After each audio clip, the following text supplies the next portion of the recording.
Welcome. Welcome. I can hear my voice. That's good. That means you can hear my voice. We haven't even got Ableton open up. It's opening up now. Should we... This is my background, by the way. It's completely generated by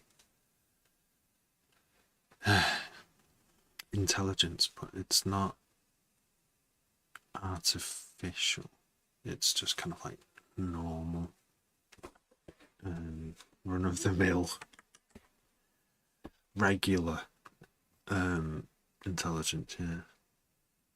But imagine if that was generated. Imagine if I said generate Terrapastel's background and this is what it did. I mean, I wanted to put a pretty facade up. I was like, should I put like a green screen and have like roller coasters in the background?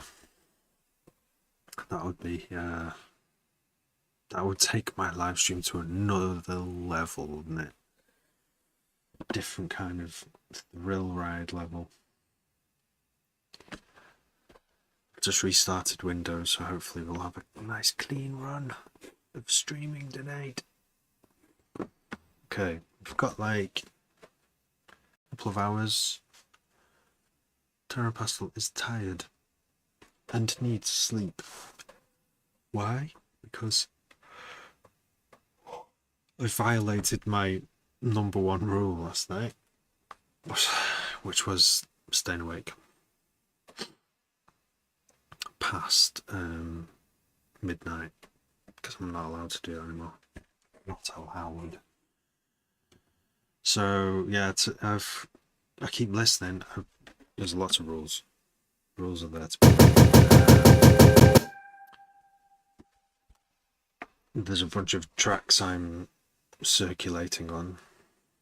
I seem to be spending more time working on these tracks than doing anything else. When this happens, it can be detrimental because if you work on tunes too often, the same tunes too often, your brain kind of gets used to them and kind of sometimes gets bored of them and starts trying to change things that you haven't even had time to process yet. You're trying to judge things in the moment after you've worked on it every single day for hours, or even every couple of days. It's still too fresh in your mind to make good judgments about.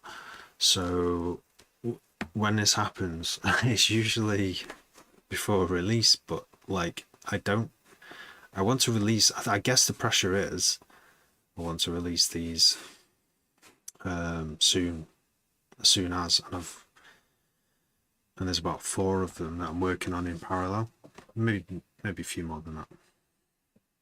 But the trouble is, rather than starting lots of new ones, which is part of this whole process, which is like the music machine process, I keep on working. It's like a bad habit. I keep on working on these same 3 or 4 because they sound so good. Like I'm having so much fun like listening to them and bouncing in my chair to the rhythms, and so it's kind of hard really to pull myself away from something good. Why would you do that? Why don't you just enjoy it? So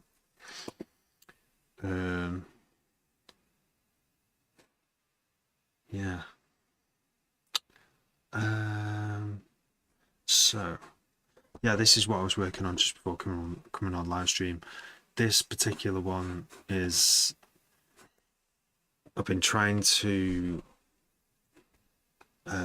get the drums, because the ones before this, Foot Furnish, was actually sounding really good, and somehow I did something with the drums that sound pretty good.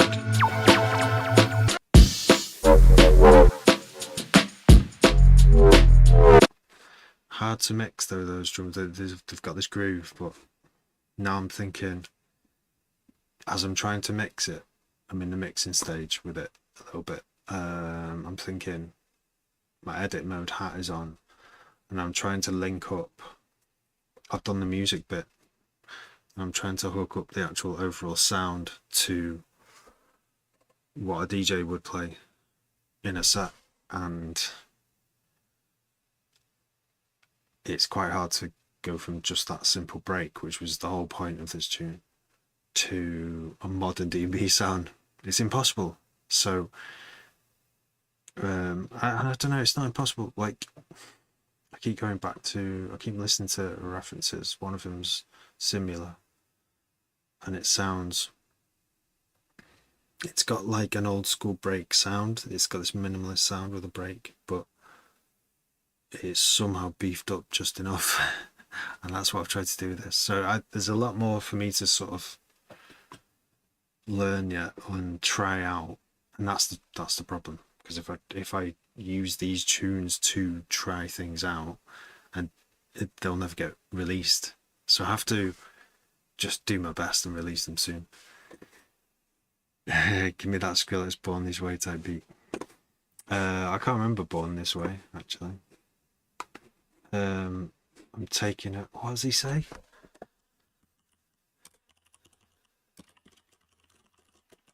I'm taking something. I'm breaking a sweat.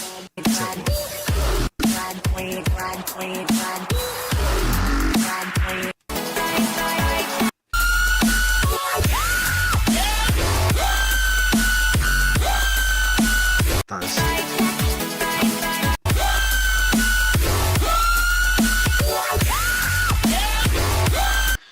Nice. It's got a really big 909-esque snare.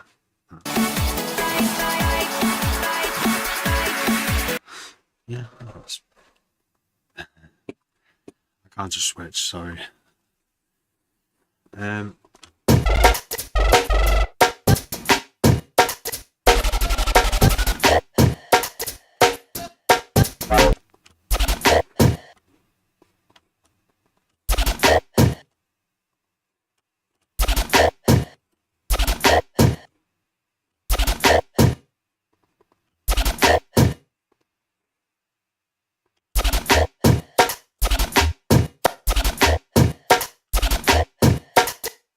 There's a second drop. Just hard to find it, not loops.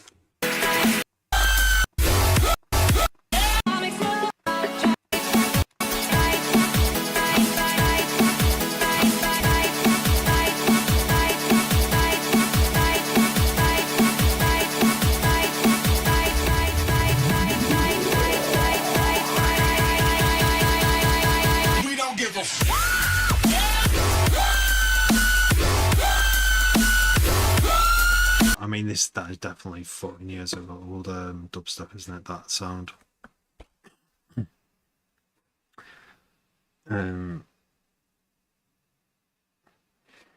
All right, okay.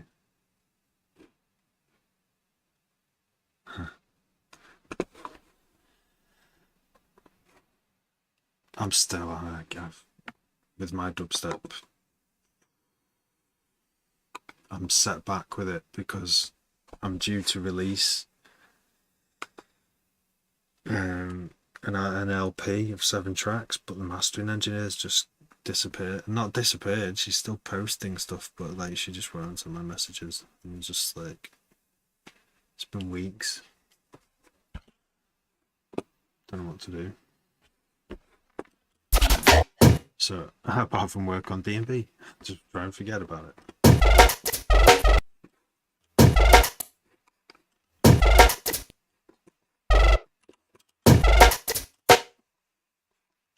I want to do something really mad with this one.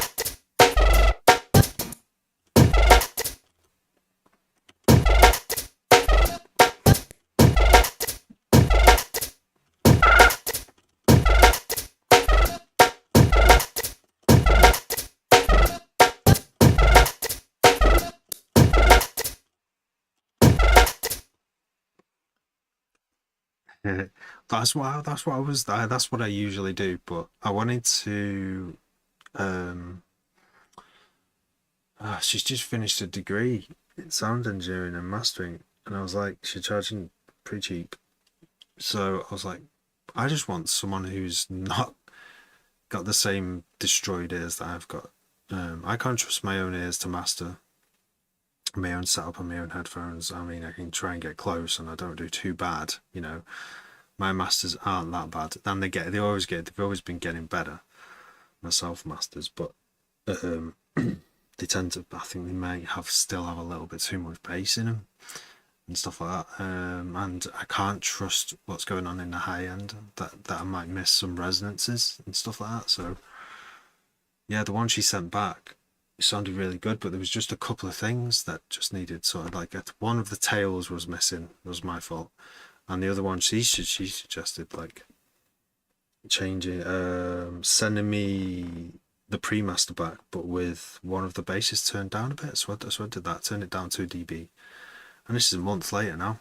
I'm still waiting for it to. So I could put it out. I could put it out now in the state it's in, but I'm just like, surely she'll answer soon, you know, like send a message.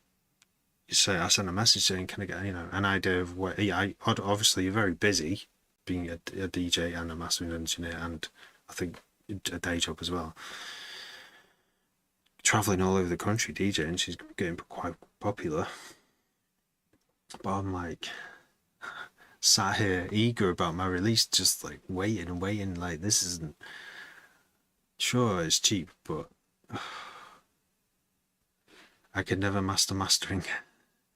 Yeah, I mean, I'd just give it a go myself, and you know, but I think it's, if there's one thing to outsource in producing music, it's the mastering, because it's that last fresh set of ears that gives it that once listen and goes, that's got too much high end in it compared to everything I've ever heard. And compared to all the dubstep I've heard, so just take some of that out, and then it will sound like all the other, like it'll sound equal in balance as all the other sort of releases in this year, you know.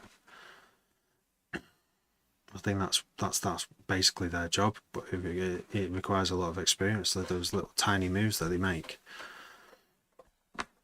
all the difference. Making your stream program follow the cursor is the smartest thing I ever saw. FLV, thanks. Dan Firth evening. Good evening to you. Evening all.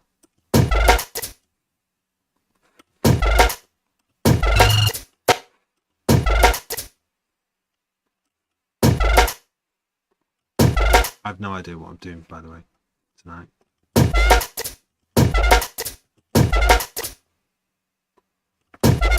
Apart from trying to make these basses and these drums match up a bit better.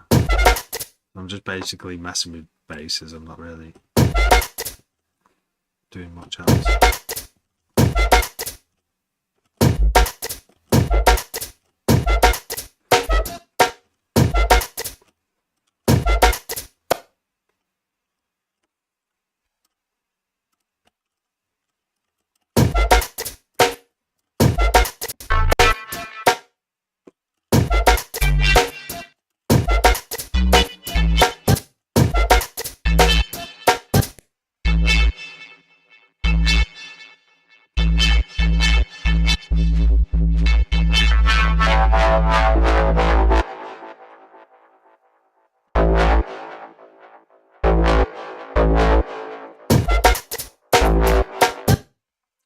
Baz, not bad. Had 2 days off live streaming, not 2 days off anything else though. Still this childcare all day, especially at the weekend. You gotta like do more. Okay, I might use this big noise now. That sounds way too low. How are you, Brother Baz?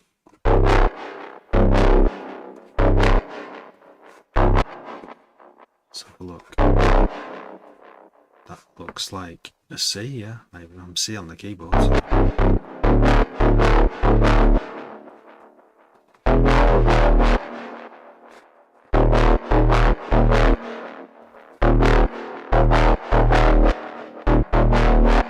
really loud.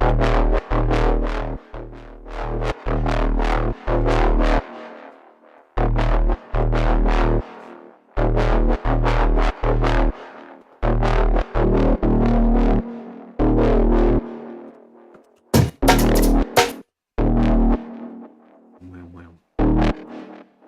Still learning bits.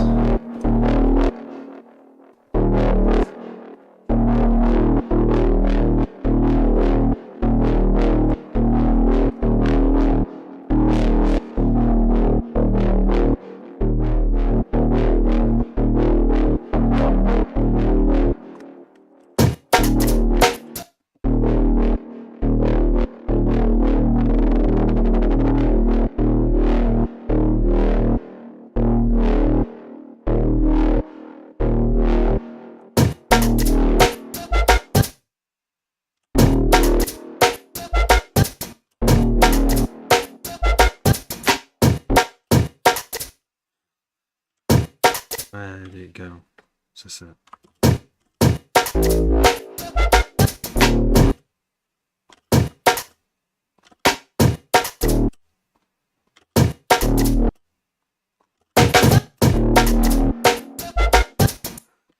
Sounds too cute, that sound. Meow meow.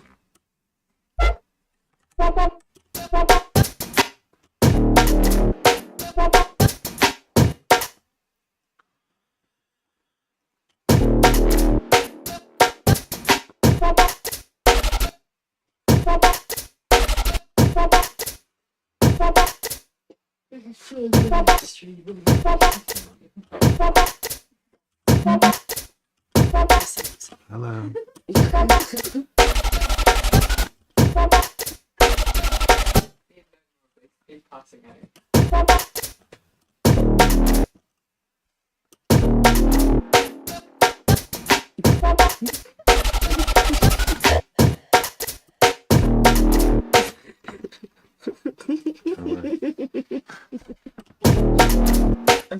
This live stream. Are you live right now? Yes. No.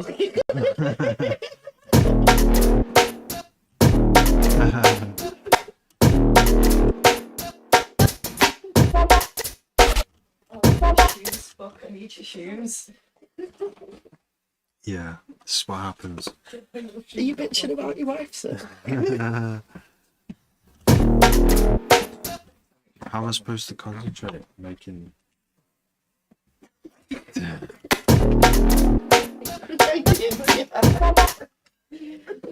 that didn't happen.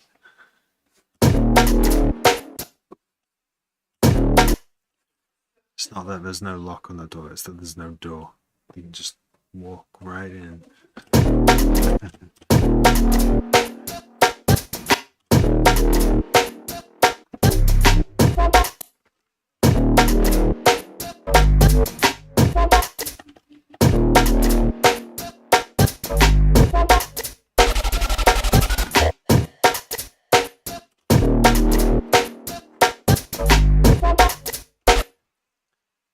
Trying to make dark music when there's all that laughter around.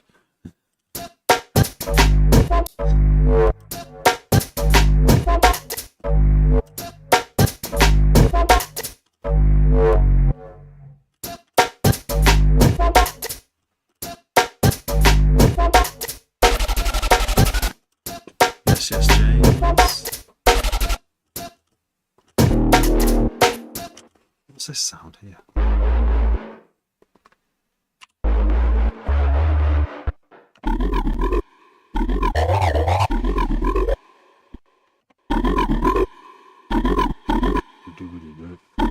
Some kind of frog.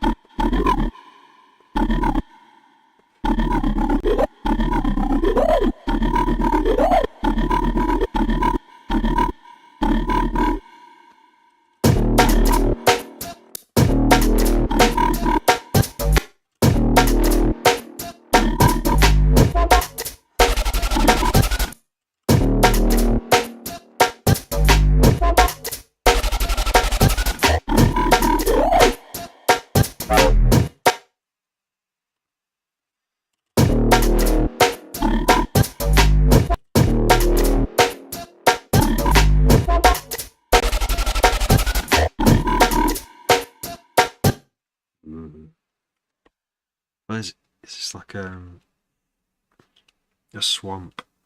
Swamp. It's like a swamp sound. Look at all these like creatures in the swamp.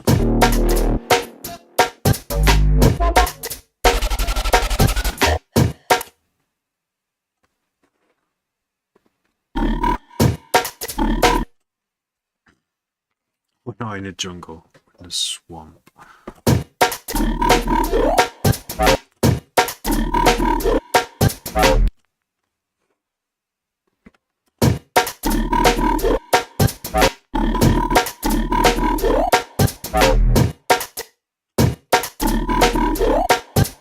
That sounds too low. It's C on the keyboard, but is it C here?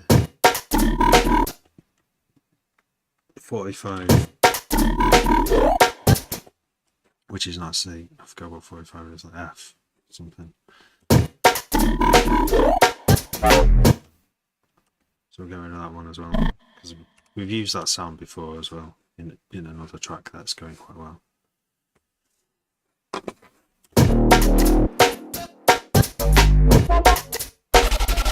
Now this one needs a bit of an echo as well, doesn't it? If it's going to be in the swamp. Oh no, things are going cocker. Save lives set as. I learned that word from that series in the 90s called Quantum Leap. Cocker. Things went wrong and they said they've gone cocker. It's weird, isn't it? It's weird that I wonder where that word comes from.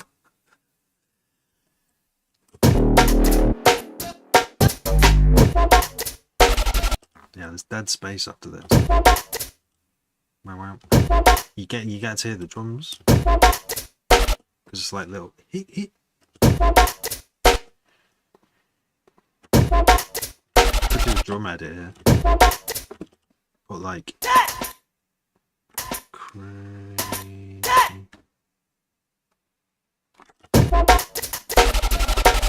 Yeah, that sounds good. Robbie, is this your full-time job? If not, what else do you do? Yeah, wicked program that down, wasn't it? Quantum Leap. I am a carer, full-time carer, and like stay-at-home dad as well. Like busy, very busy, like 12-hour days, pretty much. Not much time from much else at the moment until everyone's in school. So yeah, that's what I do. But no, this isn't my full-time job.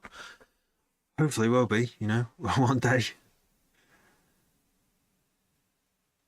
Yeah, I was just about. I mean, I've got a little bit more time because they're in my girls are in nursery now, so it's freed up a bit more time.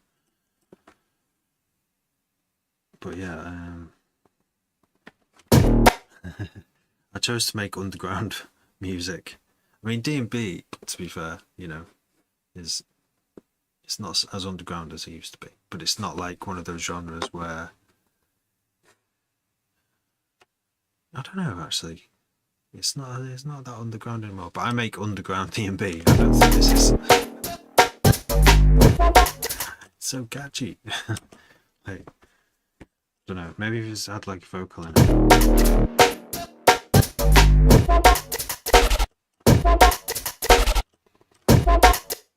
It's even with these little drum bits. I think it still needs.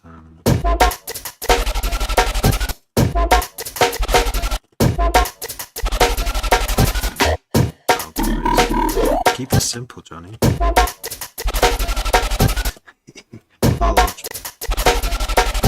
Oh, it's tempting. It's tempting.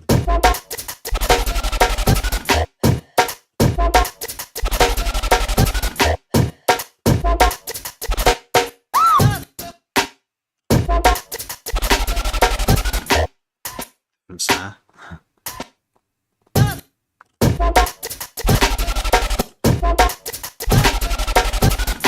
That would be nuts.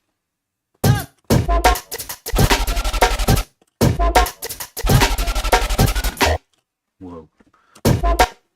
it's so much fun working with breaks or any sample of like any like real thing, real recording.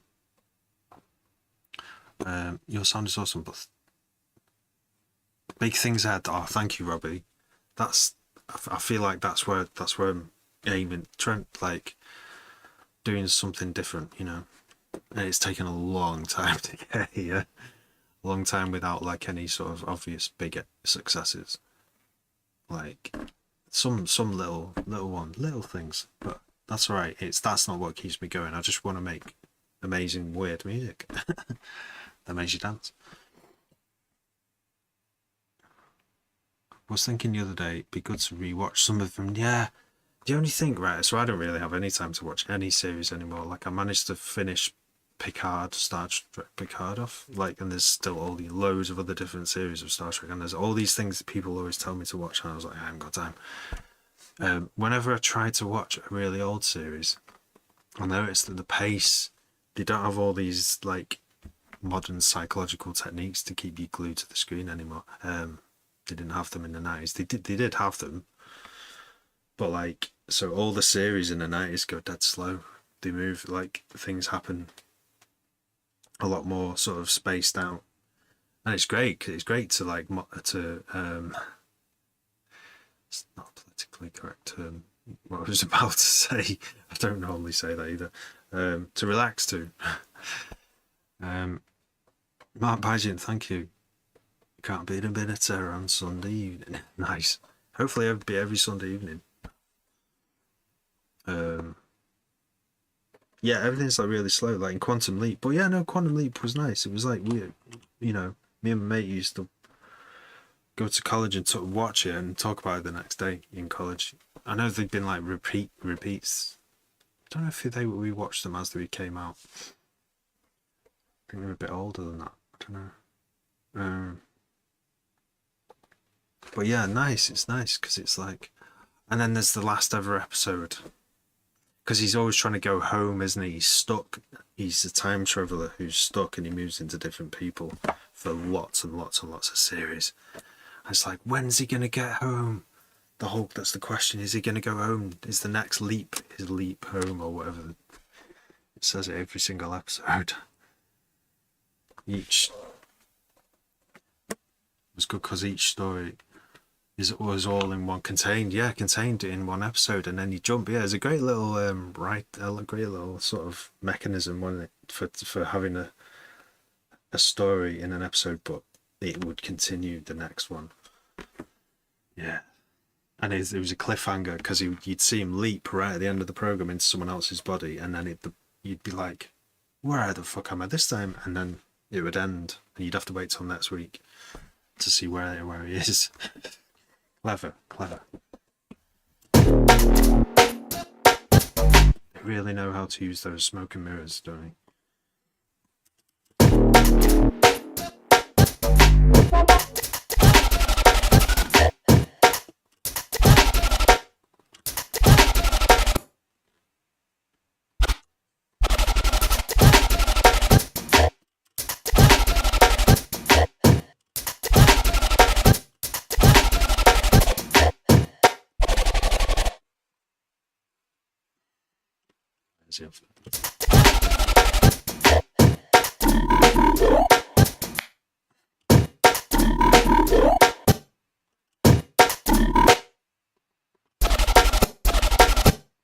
What's this?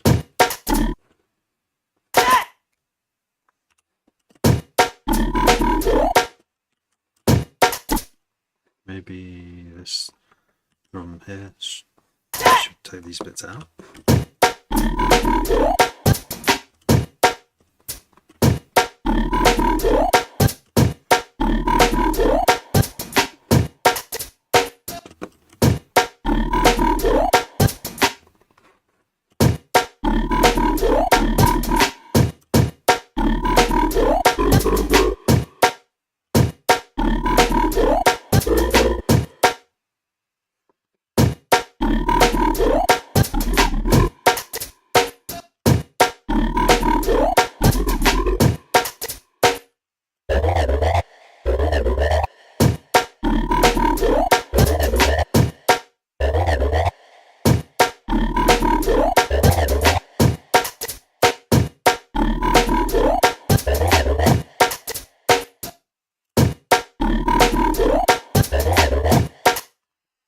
switches and says, "Oh boy," yeah, he says, "Oh boy," at the end.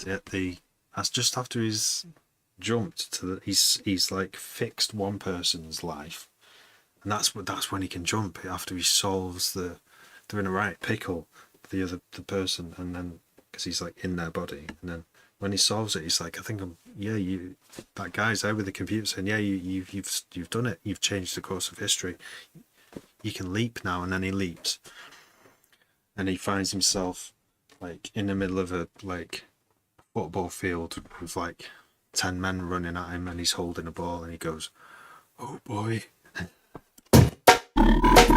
and then it ends.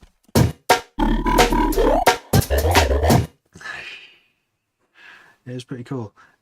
Could they remake it? They could, if they remade it. I don't know. That would just. They can think of something different, can't they? They shouldn't remake it. They shouldn't remake it. They should just like upscale the old ones.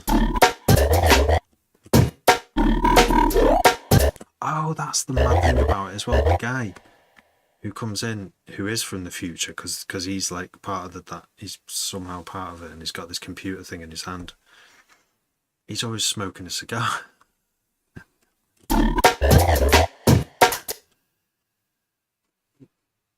Not saying it. Should just remake one. Instead of a cigar, it's a vape.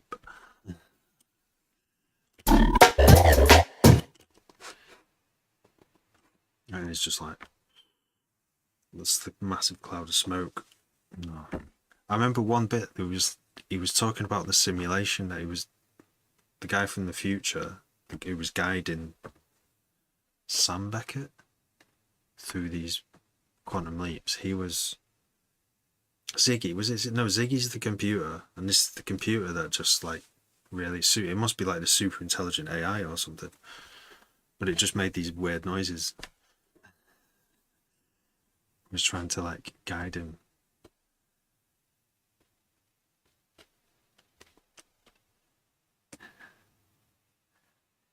Yeah, he's like, I got on his computer. That I mean, they predicted, kind of predicted smartphones, I guess. It looks like a really amazing smartphone, and it makes the best sounds. It's like this like colourful. There's like lights all over it. It's like this mad chunky piece of light, colourful plastic. It looks really fun. Someone must have made a phone cover that looks like that. It wouldn't fit in your pocket though.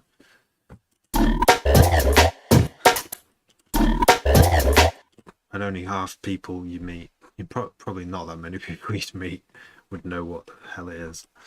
But the ones who do, you'd be like, ah.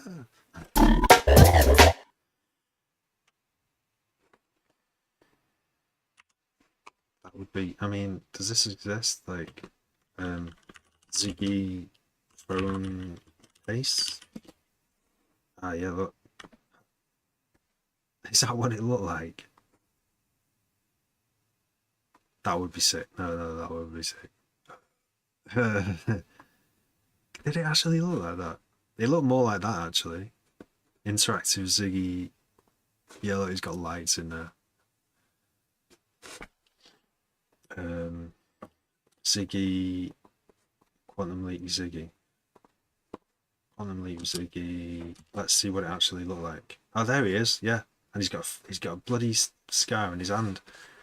But there's the one. There it is. That's the future. His entire. That was like the handheld version of like a supercomputer. It connected to the supercomputer. But it made these amazing sounds. Sound effects. Oh, what's this?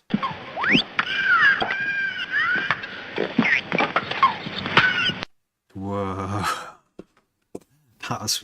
Someone's done a dedicated website here for the sounds. That's how good they were. It would just make those sounds and like, wow. It's like an AI supercomputer from the future.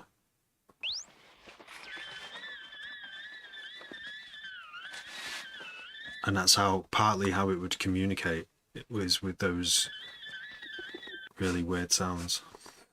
Is it because there's that door opening? Is it because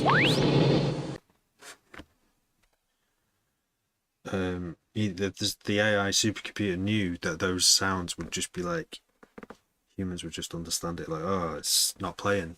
The machine's not playing, it's saying no. It's basically saying it can't do that.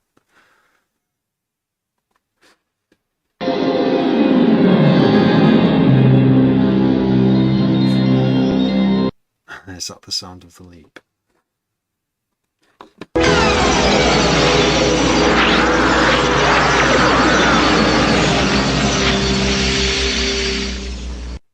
Whoa, that was the sound of the leap.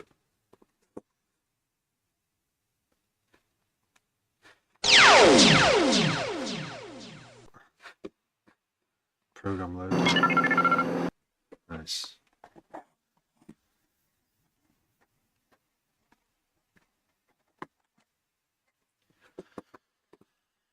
So, yeah, look, that's someone has to do. Look, quantum leap. Can you see the address? Space. This is a whole dedicated page. The hand link. That's what it was called. The hand link. And somehow you could see what was going on. You could see. You didn't need the screen. You just pressed these and it just went meow meow meow.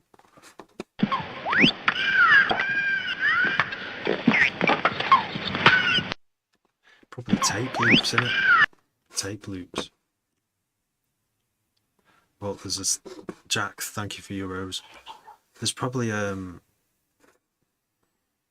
I mean, this must have been sampled before, but I'm going to leave this up in case I can just throw it in a tune. How did we start talking about this? Quantum leap.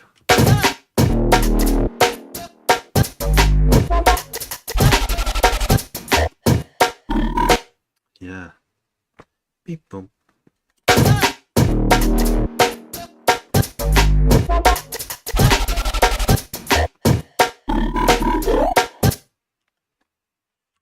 Let's get rid of all this grey. Yeah.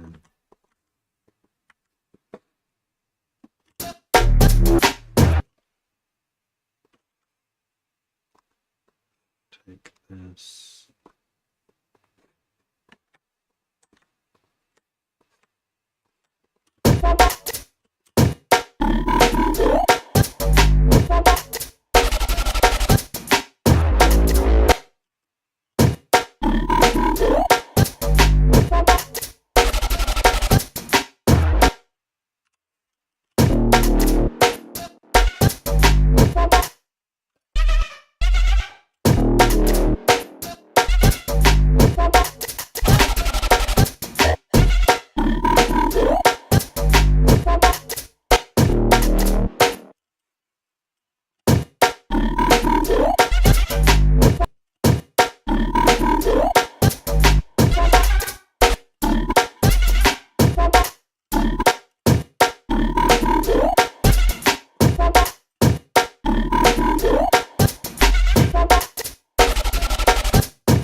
It's hard to get it to flow.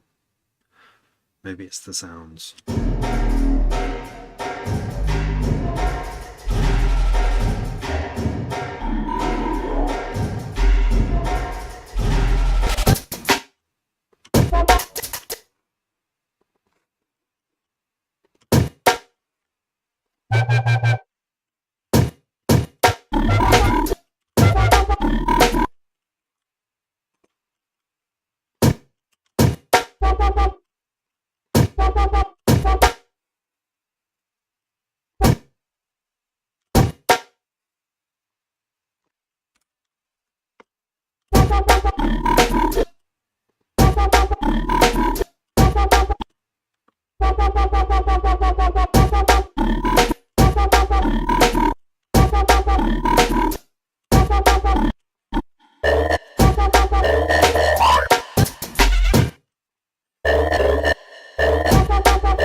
It does sound like some kind of weird B movie.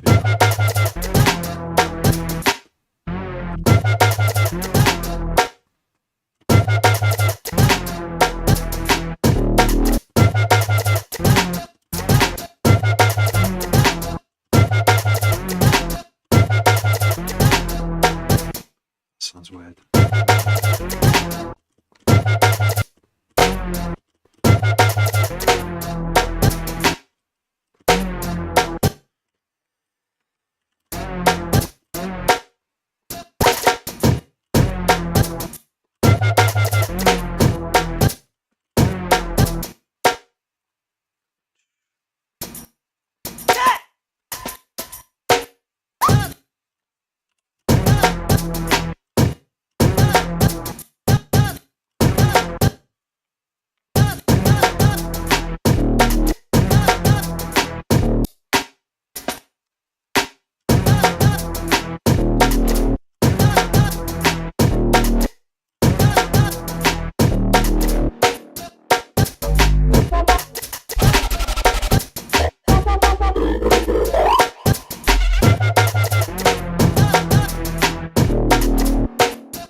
Not listening to the intro, am I?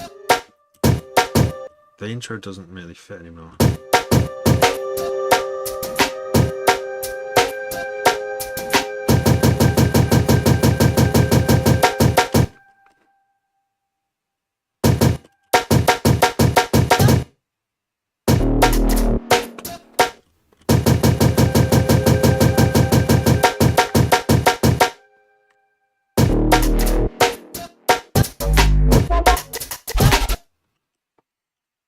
That GarageBand a basic app looks like you can do more on your program. GarageBand. Thanks for liking Thigh Collective. GarageBand. Yes, GarageBand is have I ever used it? I don't know if I've ever used it. Maybe I did once. On someone's Mac, yeah. You can like chop up breaks with it, can't you?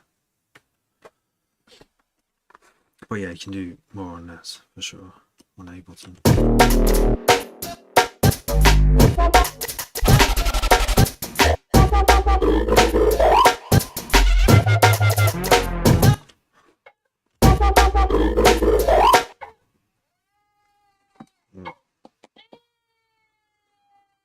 Looks like Praying Baby.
Okay, I've got an idea for a sound now.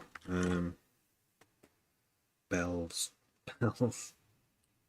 Bells? It's hard to find a good bell though. I know what I want. It's kind of like jingling bells. It's got almost like got a life of its own. When you imagine you had a few bells in front of you, a few different ones, and you just kind of went, yeah. They're all tuned perfectly to what key, whatever key you're in. But you just go, just brush them, and they'll just kind of like bang into each other and start chiming a bit, like wind chimes.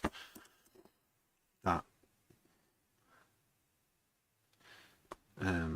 So I need to do two things: find the sound. I think find the sound, but also simulate the wind chiming of the bells with MIDI, or MIDI is probably the one. There might be lots of different tricks to this, like using sort of random strumming, which I've not really practiced upon. There's lots of MIDI things that can do that kind of thing. So I might just do it this usual way and just play it in. Well, not play it in, but play it in and then fine tune. But this requires us to get a bell sound that actually sounds good. Let's load these up.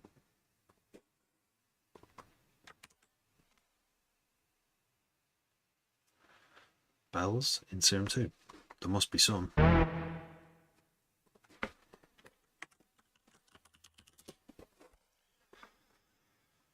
Serum factory presets. Bell. Oh, there's not many. I'm gonna forget almost.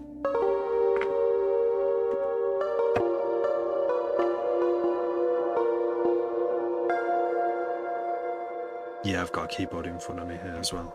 1, 2, 3, 4. 4 octaves. 49 keys. Just a basic, very basic one. But it's a Roland one, and I like the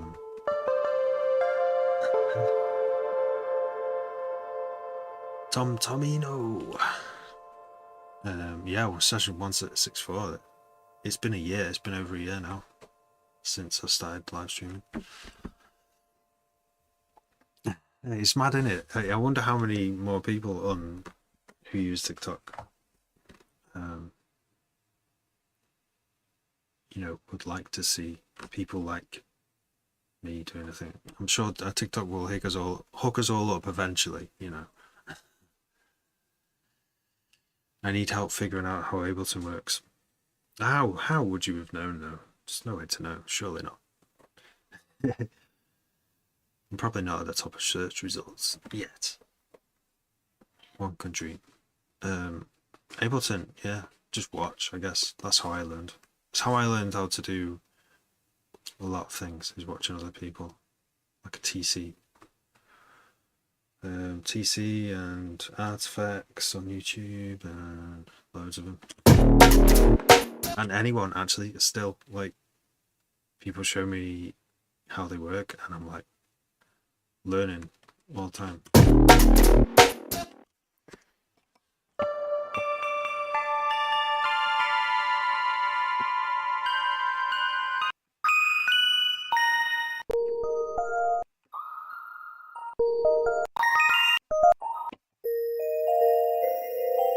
These are not bad. They're not bad, but they're not sort of what I'm after really. Let's go in. Let's get another track and load up some, what they called. Load up some others. If we go to sounds, go to mallets and go to bell, chromatic bells.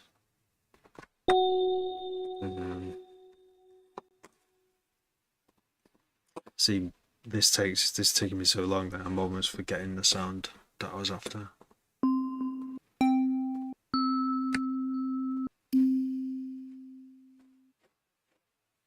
Guess we don't want inharmonic.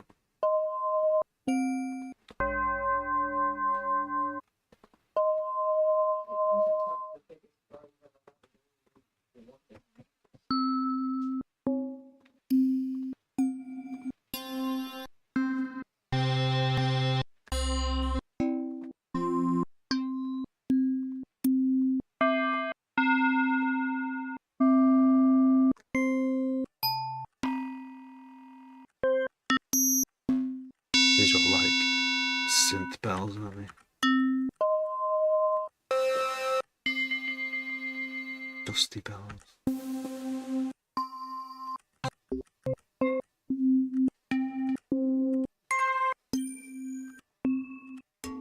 I bet Omnisphere would have some good bells.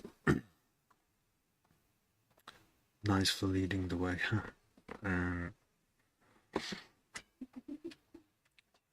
It's so well studied to get it upgraded. Much better than FL. Yeah, I mean, there's so many FL users out there.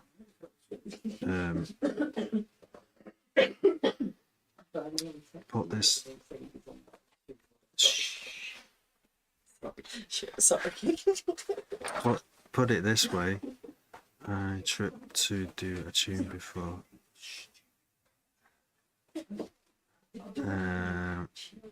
Before it, but watched you. I can't concentrate. I'll just have to make this and read these in a minute.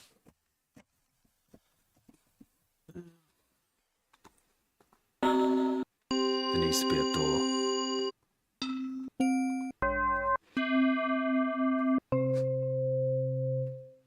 I'm surprised I can't find some good bell sounds. I think maybe there's some in here that I've downloaded. Oh wait, we best use this actually. Bells. Bell. There's still only 5 bells there. Alright, let's go to tags. I do bell. There's one more. Oh my gosh.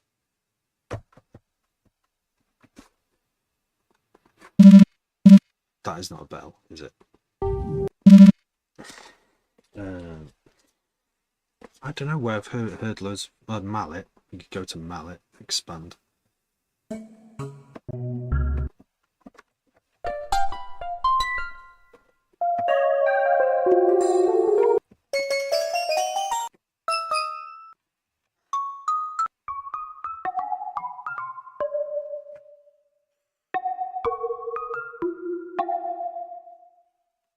Roof door, yeah, that's got a lock on it. So these noisy people can't get in.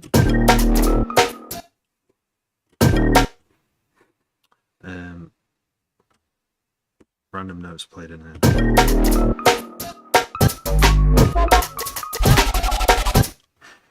Some of those are in key.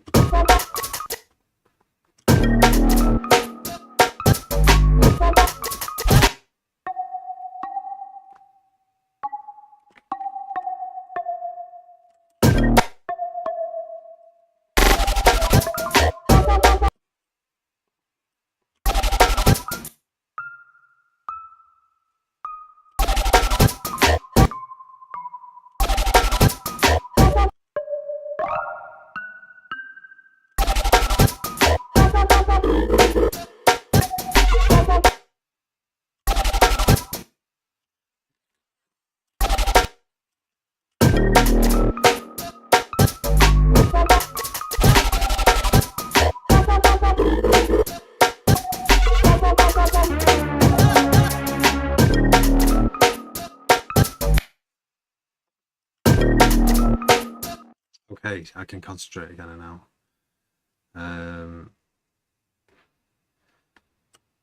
Put it this way, I trip to do a tune before and it blows your mind, but watched you a few times and think I got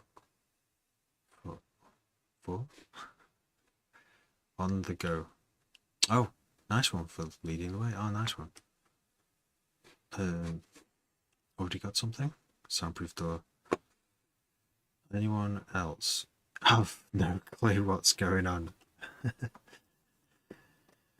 think that's sometimes there's a few moments where, sure, like sometimes I know what's going on, but I don't know what to do. It's like, but yeah, it's funny.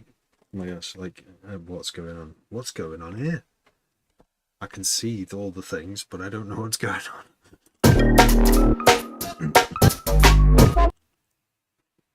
Toby Stokes, thanks for taking an interest. This is like lots of different sounds. Lots of different. These are all different sounds, and these are all the sounds playing on different notes. Playing, but like this is supposed to be an intro.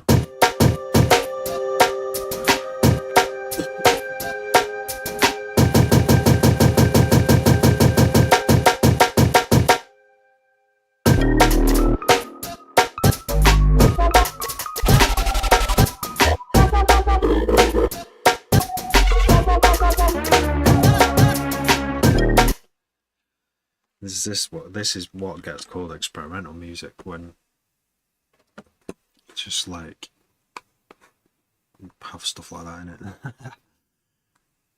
I mean, it's kind of what I want is something like this.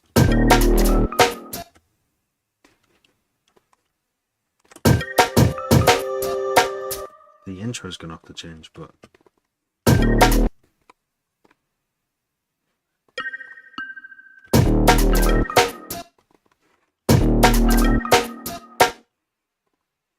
got any delays here?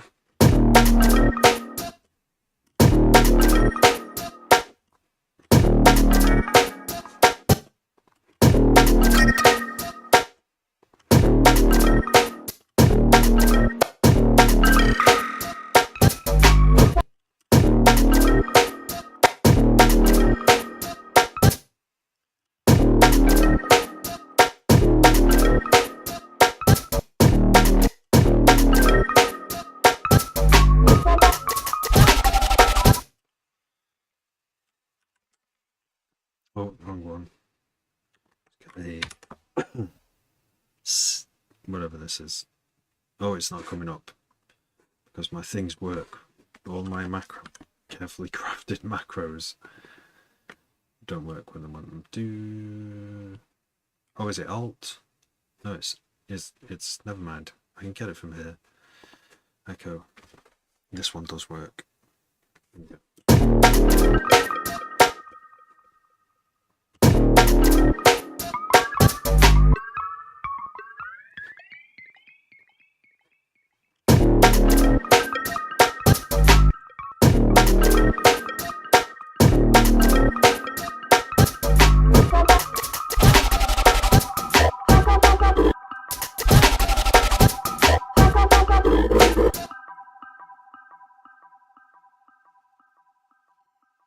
Seen a couple of times. See you edit the individual songs. You must be talented to tell it apart when it plays. Didn't know this much went into it. Yeah, it's mad, innit? Yeah. Yeah, there's a lot of trial and error. I don't necessarily know what's gonna. Sometimes I do like have an idea of what to put next, and I get and that's over time I've gone kind of good at placing something. But even then, even if I can do what I can hear in my head, after playing it, sometimes it doesn't work anyway, and I have to do something else.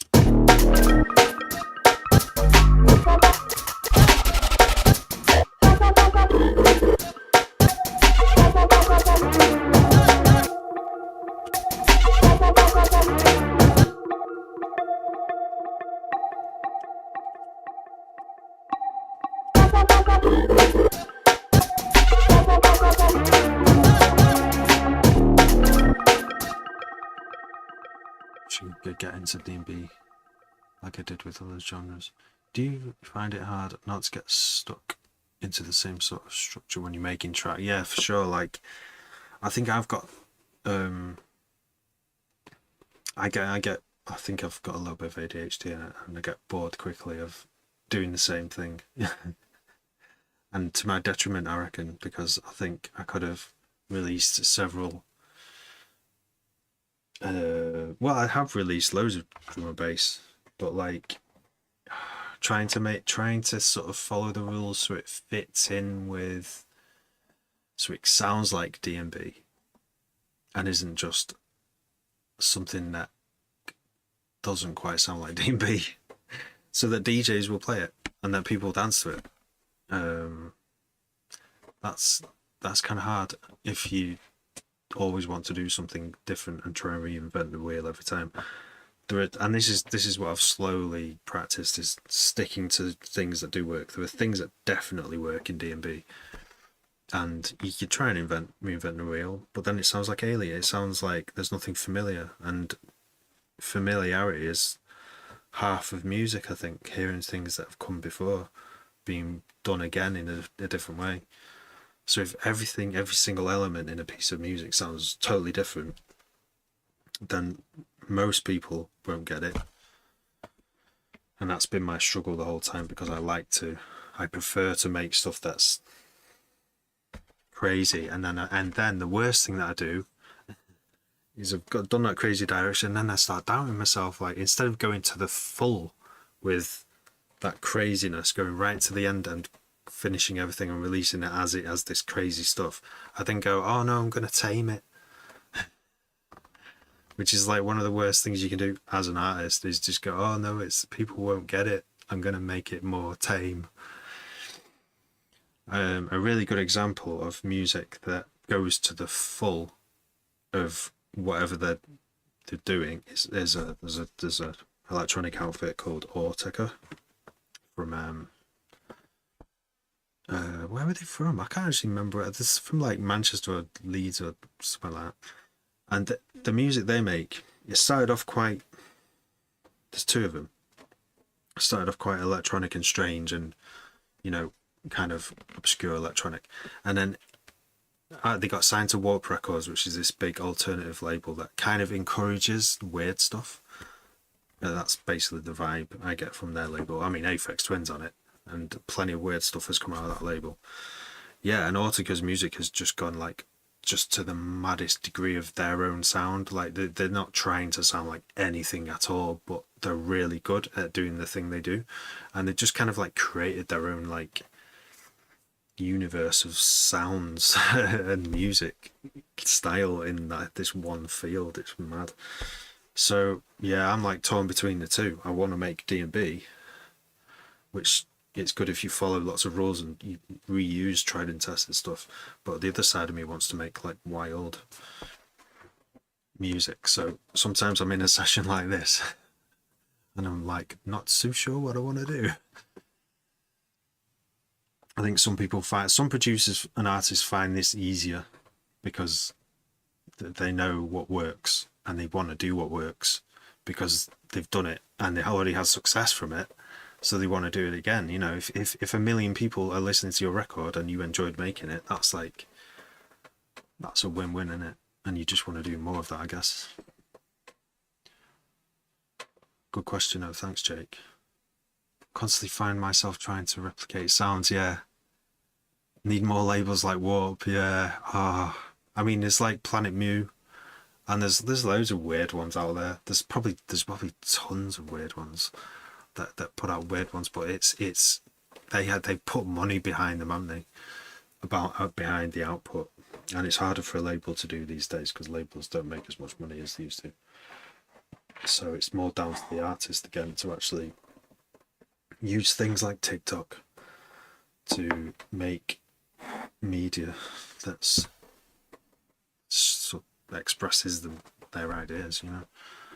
Scott Tweakstar, how you doing? But yeah, trying to replicate sounds, that's what I do, Jake, is like the idea for this big bunch of tunes that I'm making at the moment using breaks as their like main drum sound is, I'm not obviously not trying to be like most D&B tunes getting released at the moment. With this set of tunes, I mean, I do make stuff that does try to replicate nice big drums that don't sound distorted and sit well with every other sound, the bass and everything. And that's fun as well. I do enjoy doing that. But I also like, when I have the chance, listen to Simula, a track called Oculus by Simula. Now, Simula is quite minimal, and Oculus is quite minimal. It sounds minimal, but the more I listen to it, it's like it sounds like an old drum break, pitched down, and then played. It's a bit like this. I wanted to start messing with breaks to get something like that. But there's a lot of other stuff going on as well. But when you listen to it, it doesn't sound like there's much going on. But there's a lot of quiet stuff going on. But at the moment, I'm just using these drums as not a placeholder. I'm refining these each time, but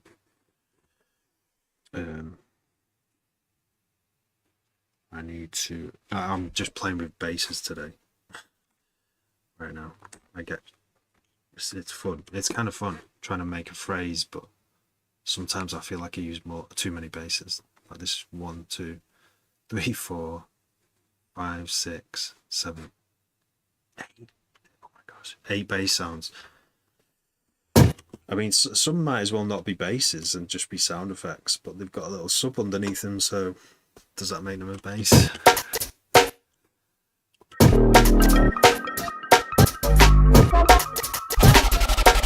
Sounds better with now there's a melody there to it sort of guide it through, but it needs I'm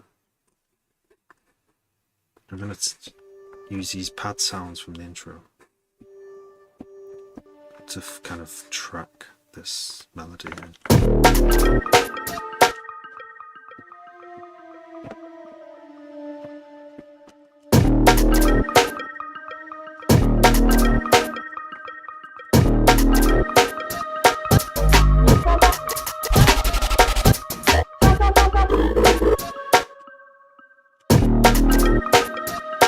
Yeah, good, thanks, Scott. All good, you good?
Yeah, I like Jason Statham.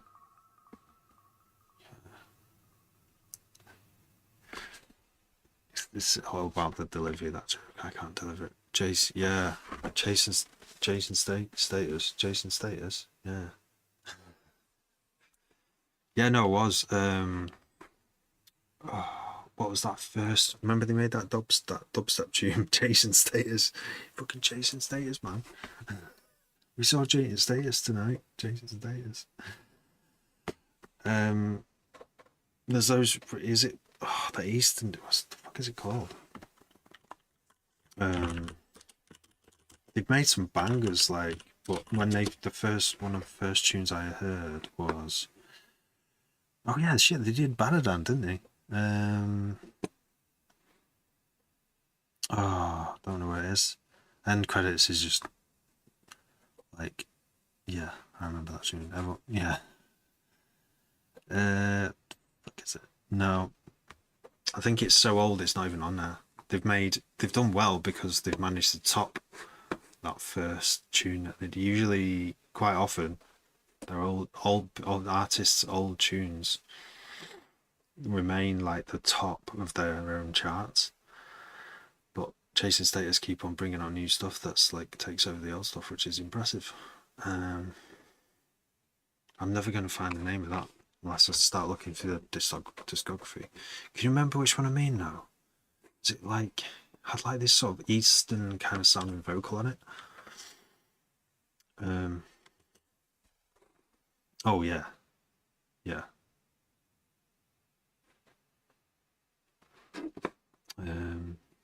I can't actually remember the name of it. Chasing Status. First album. More Than a Lot.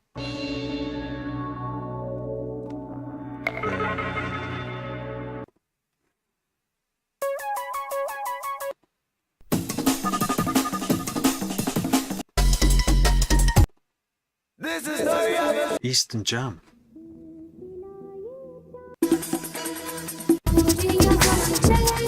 Sick tune, this.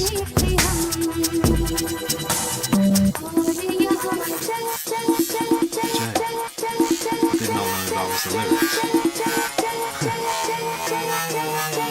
Not the same as Sample. Stop it.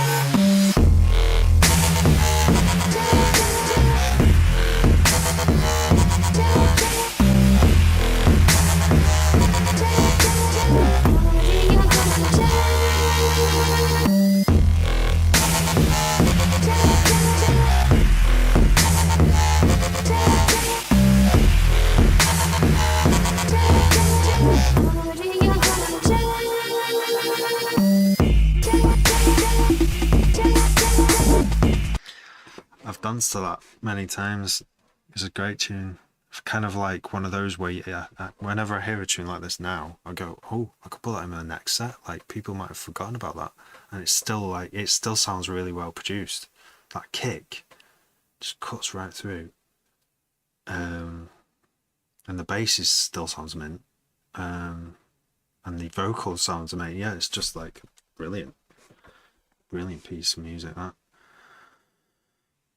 That was the first time I heard them. And yeah, they've done loads of mad stuff since. The Boiler Room one was mad, yeah. Yeah, so yeah, Jake. I've always been more D&B, but I did spend half a year making this album, well, making this dubstep album. More than half a year. And it's currently in limbo because of the mastering engineer is just not disappeared, just is ignoring all my messages. Like, she's already mastered it. It sounds good, but there's just one or two changes, and it's just like I'm just waiting patiently without losing my mind. It'll be fine. Yeah, it'll come through eventually. Now, that should be released already. Like, and I feel like I can't make another dubstep tune until I see how it's received. Of course I can make more dubstep tunes, but I can't learn if there's any mistakes in it, which there will be, and there's everything's imperfect.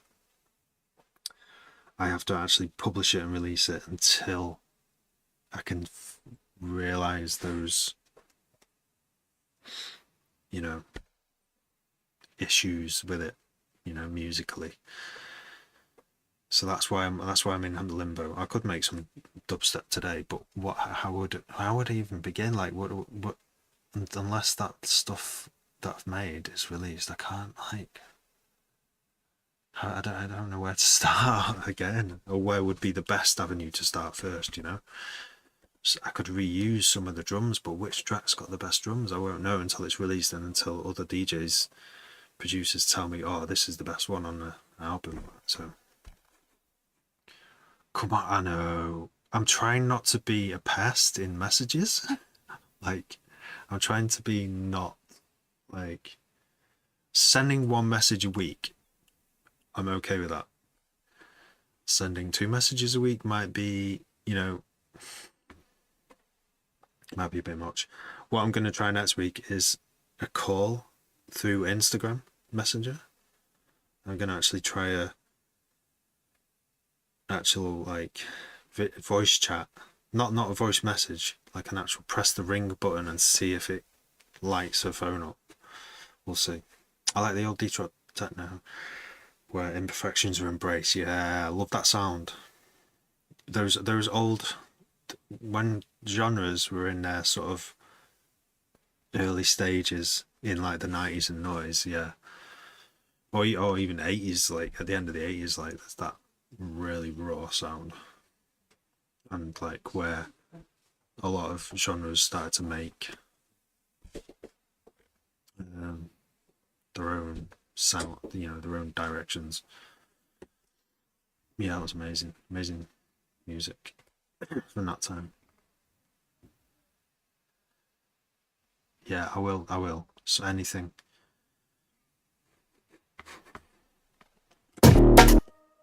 I mean, she's trying to run a mastering business, and you need to answer your emails, don't you? If you want to succeed.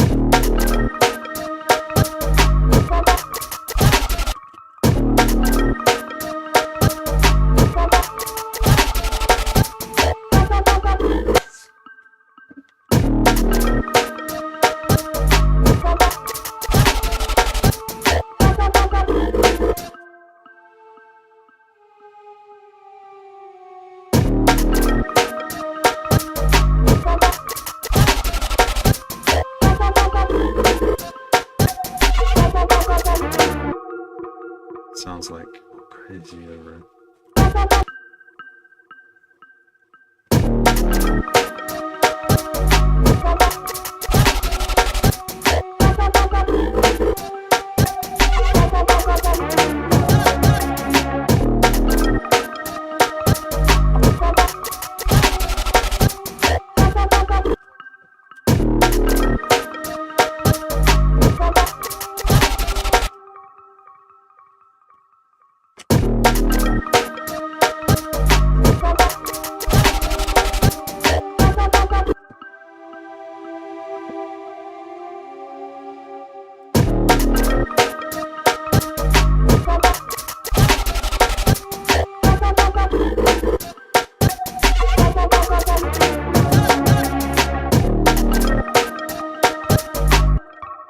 So yeah, this might be our new intro now.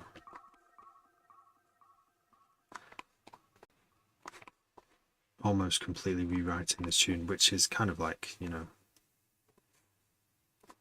part of it anyway, part of my process doing this.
Okay, I'm gonna use this flare, but I do have studio monitors, yes. They can't actually remember what they are. Adam Audio, the 5-inch ones, really good, really good. No complaints, super clear and flat. I don't use them much, but when I do, I like the sound of them. I just need a subwoofer to match. The subwoofer I've got now is a very cheap one, and it gives me an idea of what's going on in the low end when I can blast music in the daytime. But it's very limited in its volume.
See, I swear now.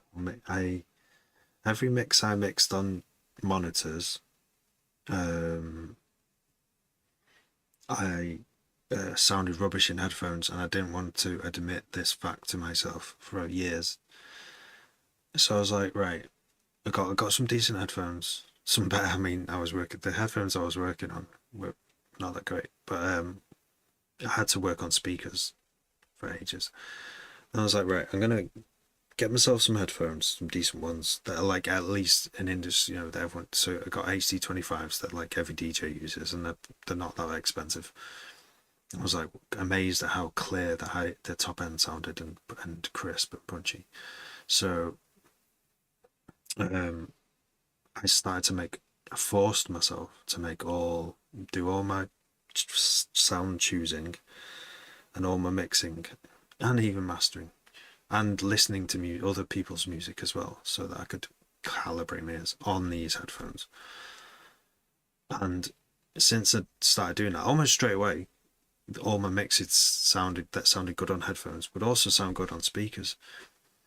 And it kind of makes sense really, because for a few reasons. One, because if you're using speakers, your room isn't treated with pretty expensive, even if you did DIY all of it with DIY materials and built it all yourself, it would still cost a lot of money in materials, and you kind of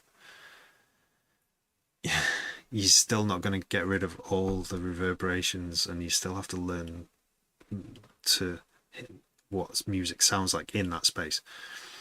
And another reason is because imagine you've got speakers that got to travel through the air, but with headphones, it's directly, there's nothing in the way, it's going straight into your ears. But obviously headphones have their own resonances, but those resonances don't change based on how far your head is. Like, because the difference with using monitors, the difference between your head being there and like 2 centimeters back there's quite a lot of difference in the reverb that you hear from the room, and the phasing you might hear from the way your ears are tilted into the tweeters and stuff. So yeah, you're getting like the solid exact same with headphones, pretty much the exact same, as long as you're not wearing a hoodie with the headphones every time. So that's like one really big tip if you're struggling to get stuff to sound good, is listen to other stuff on the same headphones and mix everything on headphones. There is a limitation though. Side note, it's hard to hear what's going on with the bass with the subs and the kicks in relation to the mids and highs. That is the only trouble, and that's why. When I've got nearly to the end of a mix, I will play it everywhere, play on every system. I do it quite often anyway, all the way through the stages of finishing the tune. But yeah, I'll play it in the lounge. I'll play it on the TV speakers. I'll play it on this little monophonic DAB radio speaker. It's like this tiny little thing. I will play it on the screen speakers in front of me. This screen has like these terrible little tiny tinny speakers, and I'll play it on these big Adam speakers and the subwoofer that I've got.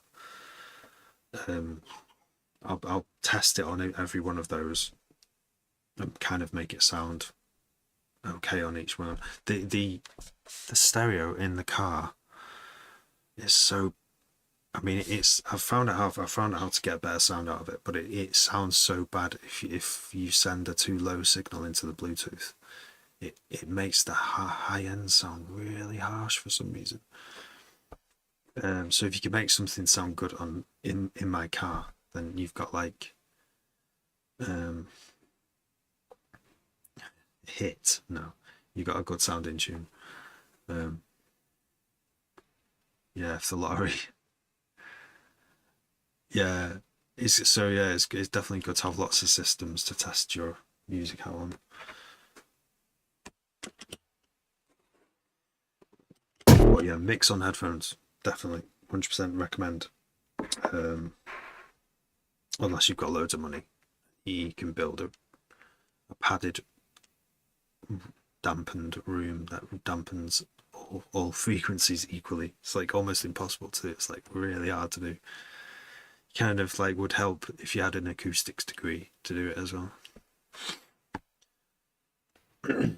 Or at least know other people who've done it, lots of other people who've done it to learn lots from. Yeah, I mean, there's one thing from Skrillex as well, is that he would be on tour and he'd make tunes on tour. All he'd have is a laptop and headphones. That's it. Like, I'd at least want a mouse, but no. That's all you need. You can. I've made a whole album like that. In one situation I was in a couple of years ago. No, wait, it's more like 3 or 4 years ago now. At night, I could only make music on a laptop in the lounge. Total quiet, total peaceful place. But all I had was, and I did it most of it on laptop speakers. But that's a big mistake doing that. And that was around the time I was forcing myself to use headphones. But yeah, doing sound selection on laptop speakers, I had really bad sounds, but using headphones, that's the way forward. Your mate's dad had a company, he's sort of the acoustics. Yeah. Nice. He had a studio. He has a studio. Yeah. Yeah, top idea that. I mean, if I had the money, yeah, I would definitely be consulting someone, because I don't have the time. There's no way I would have the time to do. It's not even. There's just no point in putting stuff up that costs lots of money and finding out that it dampens some frequencies 4 times as much as others, like just because, and you've already stuck it to the wall. You'd have to pull it down again and move it to solve that problem. Oh, no, definitely get someone in. I mean, how much you would pay for that though, for a specialist? I remember going into college. I did music technology in college, and twice a week, I think it was once or twice a week, had like an hour lesson on the other side of Manchester, in the north of Manchester, at one of their campuses, and got to go in this studio. The lesson was in this tiny little studio, but it is really weird because the padding in the pad, whatever it's called, the padding in there. It was like a false wall with just loads of, I don't know how much padding behind it, these huge speakers built into the wall, flush with the wall, and a mixing desk and samplers on one side and keyboards. There wasn't really any keyboard. It was mostly for recording bands because through the glass, there's like two panes of glass and a gap. And then the recording room, and that sounded amazing. And all the tunes we listened to in it would sound dead. You'd hear all this, you'd feel the bass in your chest, but there was like no reflections. Like a really well good sounding room.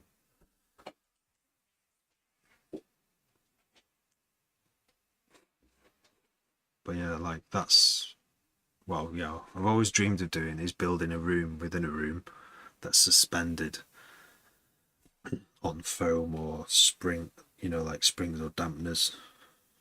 And then inside is to stop sound getting out, so you can blast any music at 4 a.m. in a suburban setting and no one will hear it.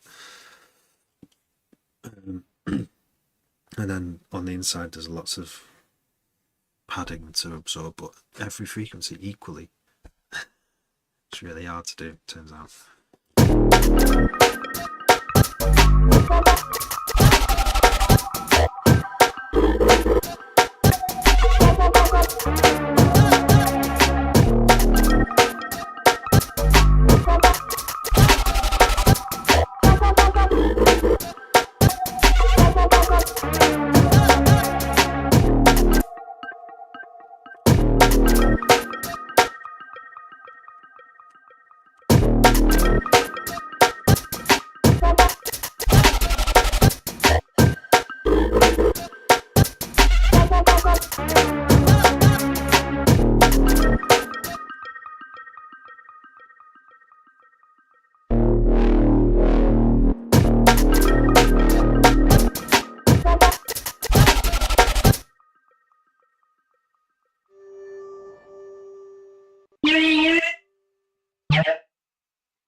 Oh yeah, that sound. Oh, I forgot about this sound.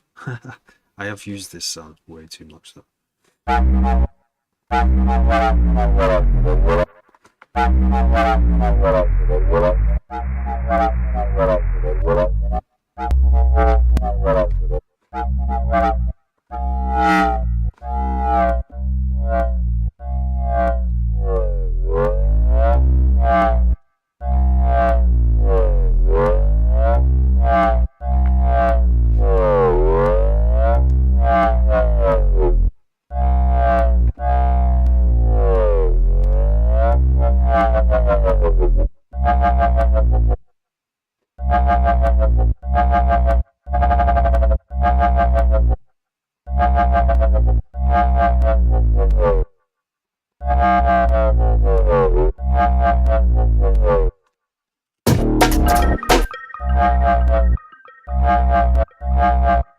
This is the pitch. I think this might be controlling the pitch. LFO3 is controlling pitch, okay.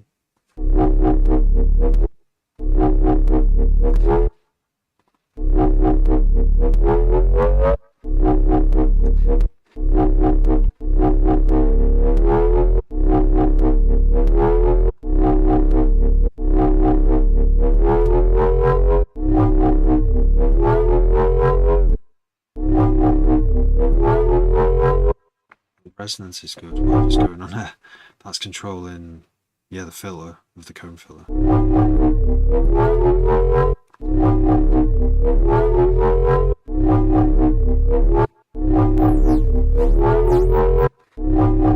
Let's turn these off so we can see what's going on.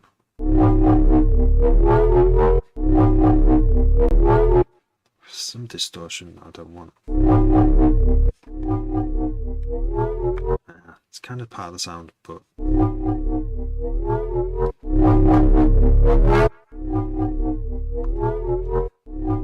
maybe we can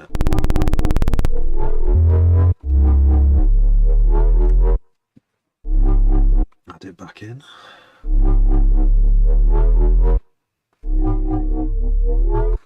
Take it away. Effects main. High pass filter,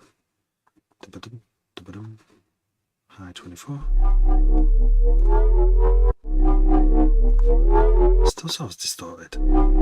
What's distorting?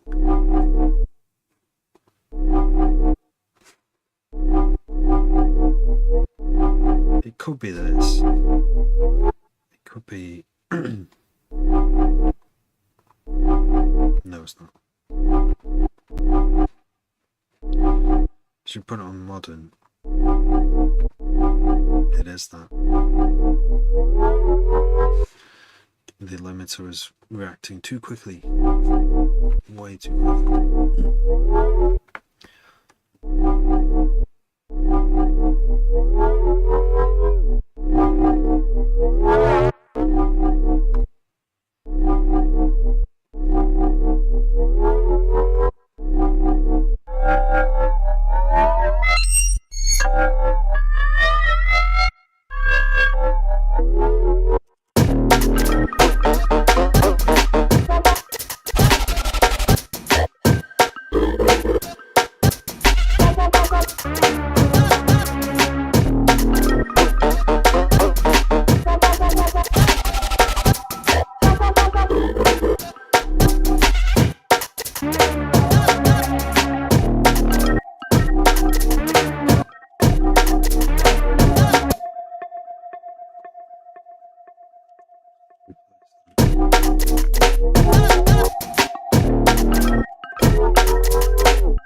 Again? No.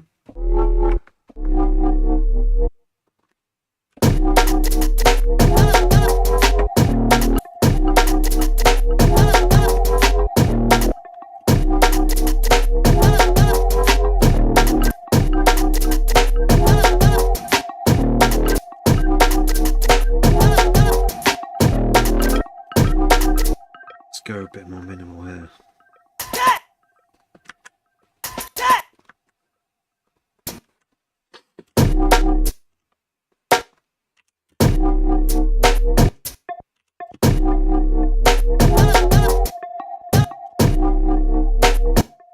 Nice one, man.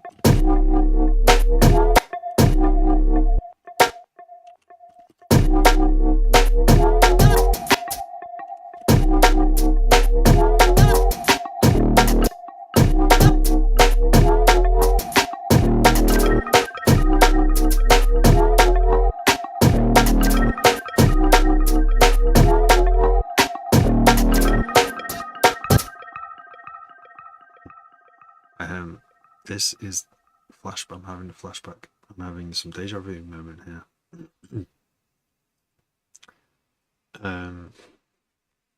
What tune? How slow is that? How slow is Alex Pulp Fiction? It's like it feels like it's about 155 BPM. I tried mixing it into on vinyl on like I had to keep speeding vinyl up. It's really hard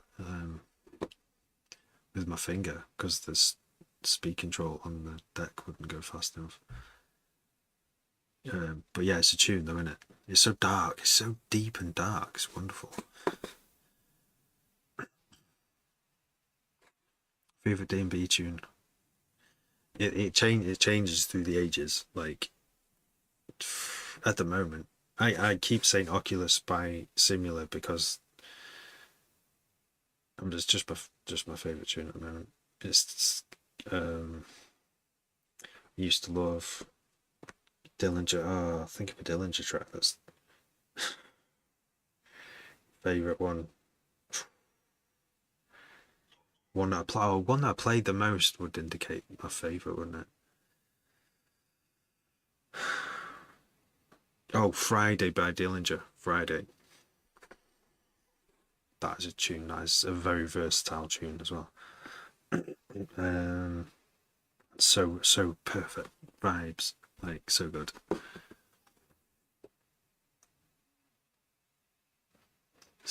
There is something about the simply. It's so great, and just the overtones of the bass, like the harmonics in the bass, so simple, so dark. It's great.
Eva, thank you for following.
Is there an attack?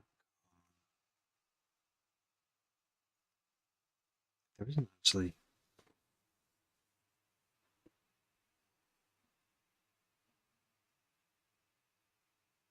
Like, oh yeah, filter. That's what I wanted. Put filter on it. It's no filter. Filter. It's just a phaser. So.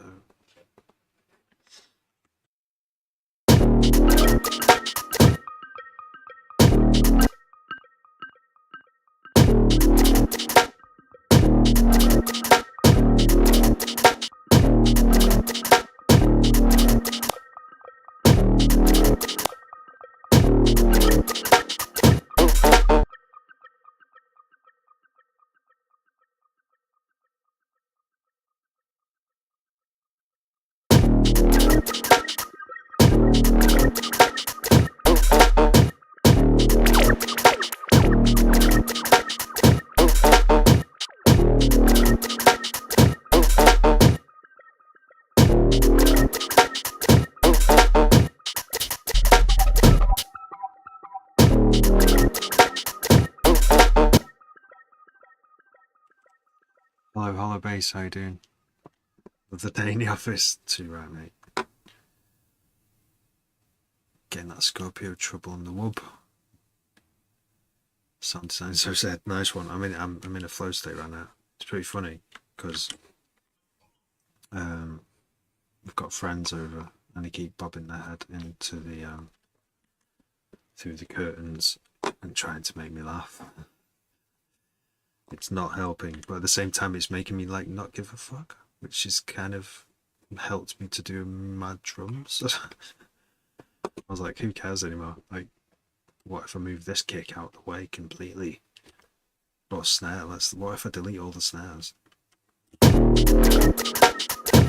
them in different places.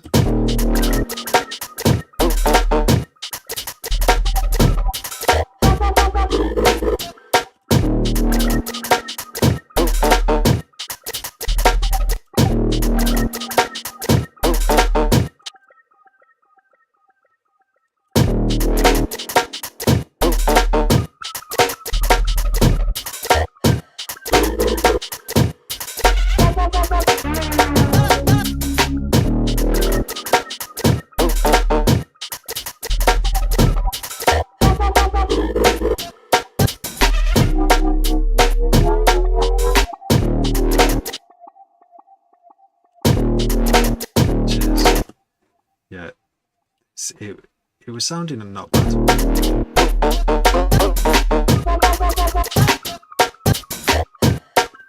But I've just just changed the drums up to see what happened with these bits here.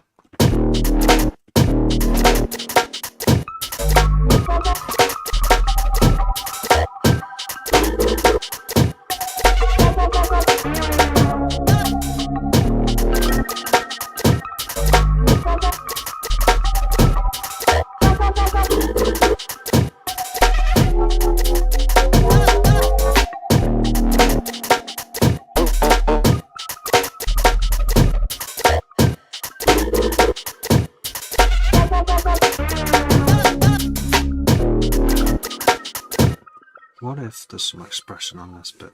Like a bit more like... Oh dear, baby's crying. One sec. See if the wire's up.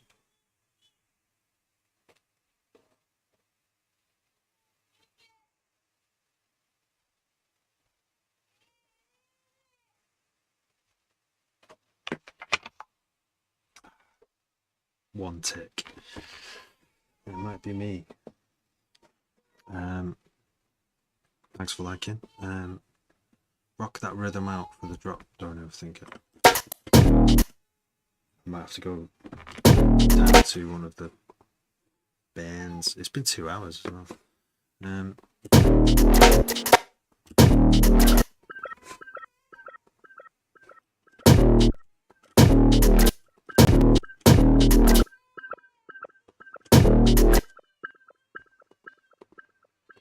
Okay, I've got to go. Unfortunately. Right, save this before I get anywhere else. Right, thanks for dropping by. Sorry I've got to go, but child in need. So in a bit. Love you all.